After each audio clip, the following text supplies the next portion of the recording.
Ladies and gentlemen, welcome back. And today we're going to talk some more about Demons and Devils. We're going to talk about much more on their psychology and how they think and their leadership and hierarchy, and maybe even touch a little bit on their goals.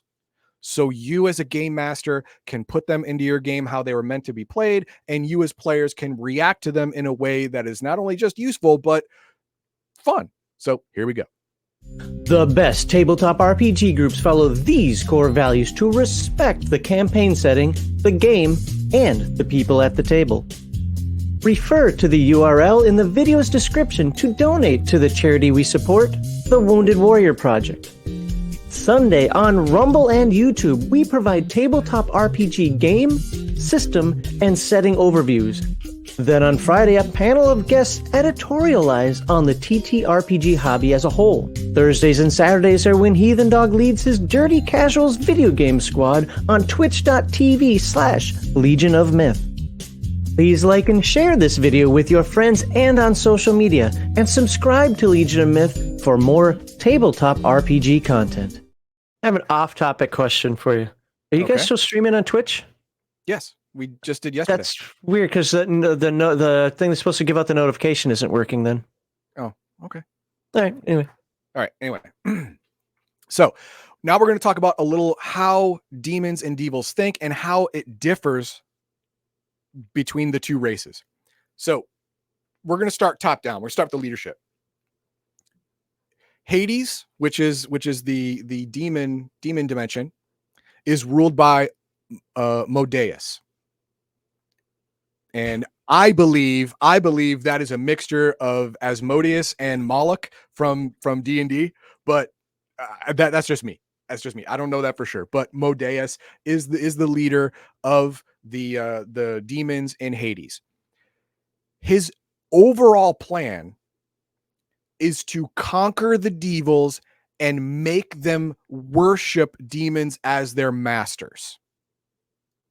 That's his plan. He's the one who actually started the minion warp. I'm going to get into that a little later.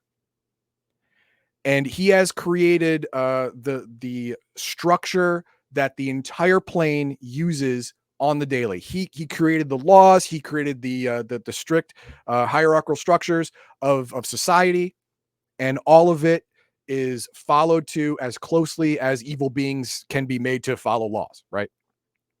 That's how it happens. Now, Dival. They're a little more anarchist, miscreant, chaotic. That's pretty much what they are. They are led by Sotalis. Now, Sotalis wasn't the heir apparent or demon lord, or he was always going to be, or he always was the master. No, he was a devil lord that ended up getting more power than two other demon lords combined. He decided, you know what? I'm just going to take the throne. So one day he just said, I am the supreme leader of Dival. I just say it, and now it is. You got a problem with that? Come at me. No one really came at him because he was that strong. And he uses the Skeletor minion logic.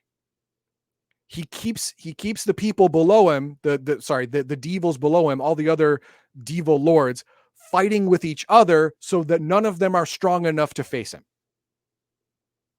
Sows discord with his subordinates so they won't challenge the throne, right? And he's the one who gave structure, albeit very little, to the entire kingdom of Dival. He gave kind of like a paramilitary structure to the devils, so there would be some semblance of order, and when he gave an order, he could reasonably assume it will be followed. So he reined in their individualism just enough to where they wouldn't rebel, but enough to where they would follow orders somewhat reliably. So those are the two structures of the two planes. Now, on going back to Hades, we're gonna talk more specifically about them. Hades is if you want to use D&D stuff, a lawful evil type of environment, to where yes, there are laws, yes, there is structure, they are upheld, but everyone's out to get everyone else, but they do it in a fashion that doesn't break the laws. A lot of societies today even can be said to be a lawful evil structure because, governments don't care. I mean, it's efficiency, follow the letter of the law, and you will get ahead. Hey, you know what? If you can tweak it here and there and still skirt under the letter of the law, then you win. That's it. You played the game better than someone else played. So there you are. Now, that means that they can use subterfuge. That's true. And they do. They get sent out to other planes of existence, Palladium Fantasy, Heroes Unlimited, Rifts, Beyond the Supernatural. They can go anywhere. And they can use manipulation tactics and subterfuge to gain a power base, but their go-to move is physical subjugation. They love that more. They love to see the faces of people when they're breaking and then rule over them when they're broken. That's their mindset. That's what gives them pleasure. That's what gives them satisfaction. Now, Devils, on the other hand, sure, they are physically strong and they can hold themselves in a fight pretty much as much as any demon, but their go-to move is manipulation behind the scenes, crush people's spirits to subjugate them, not their bodies. They want to be the wizard behind the curtain, playing everyone like a marionette, making them do the dance, sacrifice their children for power, stuff like that. Break them psychologically until the idea of turning against you, even when they find out that, oh my God, you're a supernatural evil demon-like creature. Even then, they're so broken, they just say, yes, sir. May I have another? That's what that's a win for a Devil. All right. So I like that distinction. I'm scribbling down what you're saying here because my mind is so used to Dungeons and Dragons that I can't think outside that box right now. I understand. So I'm actually writing down some of the stuff you're saying so I can get a better picture of it. I like, instead of just law chaos change, I like that concept of physical brutality versus mental manipulation. I think that absolutely adds a dynamic that makes them interesting. Right. Both of them are effective. They're just effective coming from two different avenues of attack. And it's great. It's great. It works. And the cool part about this is that depending on your group, your table, one might be more terrifying than the other. For example, if a lot of the players at your table are physically superior, then maybe fighting demons is not the thing for you. Maybe if you want to really give them a challenge, you would throw them against Devils, who they won't see face to face for a while, but they will be constantly assailed by minions, by unwitting pawns, taking the hero group down peg after peg after peg until they realize, whoa, what the hell is going on? We got to find out who is somehow creating a systematic campaign against us.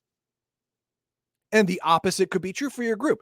If your group is full of psionics and wizards and stuff like that, then the mental manipulation and subterfuge would be caught on much earlier. So you would want them to face a threat like this that's much more physical, outside their apparent wheelhouse, to really give them a struggle.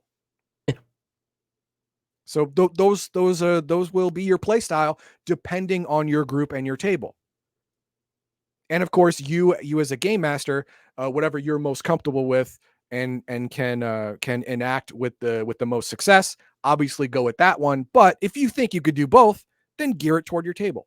Gear it so it gives the players the most problems, the most challenge. So when they overcome it, they'll even be much more satisfied with themselves and having a greater time. And that's the thing. I'm not saying, oh no, do this because it's their weak point, you can kill them. No, do this, it's their weak point. They will figure out a way to shore up their weak points and they will grow as a group and as characters together. That will give your group, your players, much more satisfaction in the long run. And they'll be very happy with your game in the long run. So it's a good deal. And that is all we have for this. Look at that. What?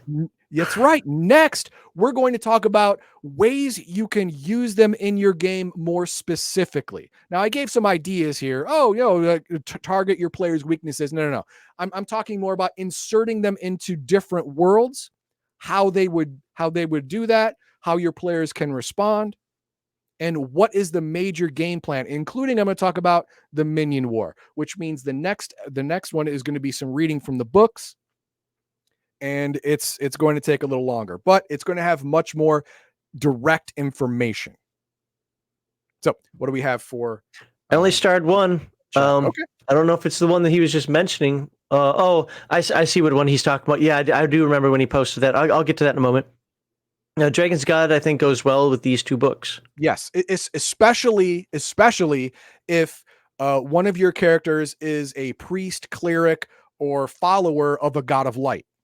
Once demons or devils enter your dimension, you may get a heads up that something's amiss from your patron god.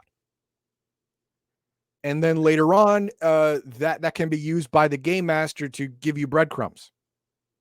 If the players aren't finding out the information they need to find out, God can give you breadcrumbs in a dream or a vision or whatever. So yes, gods in this campaign can be very, very useful as a tool, but use carefully, because gods can get out of hand real quick. So they have their own machinations. Exactly. They got their own thing going on, man. So you gotta use them sparingly and with a little bit of how am I gonna put this? Judicious flair, I guess, because gods are pretty, they have the requisite 37 pieces of flair, but you shouldn't use them a whole lot, right? You should really be soft touch with gods. So I'll put this one up here. So I have an answer for this, but to get the official answer from Heathen Dog, but why give them stats if there's no chance to challenge them and win? That is absolutely not true. Absolutely not true. As a matter of fact, let's go ahead and look. Of course. Okay. So while he's doing that, I'm going to give the answer to the question as if it was true, because you can still kick them off your own plane. Yes. I mean, yeah, when you kill a demon or a devil, it won't die. It'll be reformed on its own plane, but it will take decades, between 4 and 10 decades, for them to reform. So yeah, man, it's not that they just keep coming back tomorrow. No. Maybe they won't be back for the rest of your life, but you have to tell the next generation of heroes about him, because he's not your problem anymore. He's their problem. And how many myths are there out there? Little anecdotal stories of like every 200 years, the shadow returns. Yeah, exactly. To take the corpse of, Yes. And that can be easily explained by that's how long it takes him to come back. And so be ready. Here we go. Greater devils, not even a lord. This is under a devil lord, but greater devils. They have 2d4 times 100 MDC, or on SDC worlds, it gives both. Mm. It gives both right away. No conversion necessary. PE times 10 hit points, 3d4 times 10 SDC, and an armor rating of 16. Is that tough? Yeah, man. That is a seasoned hero tough. But he's a greater devil, so you expect it. He can die, you can kill him, but he won't be back for the rest of your life. He is taken off the board for decades. So yes, you can win, as in vanquish, but win as in final forever? No, because these things are forever. They're not the childlike version of forever, ever, ever. No, they're the actual version of forever, ever, ever. Even the oldest beings in the multiverse cannot remember when there wasn't demons and devils. Cannot. They have been a constant, like the first star. No one knows who came first. Demons or devils are the first star. But I want to assume his title or mantle. Okay. I'm gonna get into witches and shifters in the next one. Okay. But you're not gonna like it. Should I keep this start? Yeah, I'll keep this start for the next one. Okay, go ahead. Do that. All right. Then that's it. So you're gonna be talking about witches and shifters. Everybody loves the shifter. That was their most popular episode. Gross. Please like, subscribe, and share to give Heathen Dog more shifter love, because that is his favorite riffs OCC. He said, please give me more shifters. All right. But no, we'll have more on Demons and Devils. And well, Heathen Dog, you tell us what we're going to be talking about next one. We're gonna talk about how to use them in your campaign, how to introduce them to your campaign. Should they be just a random encounter? Could you run into an initial scouting force or an entrenched, invasion? How do you handle all these situations? Well, I'm going to talk about that in the next video.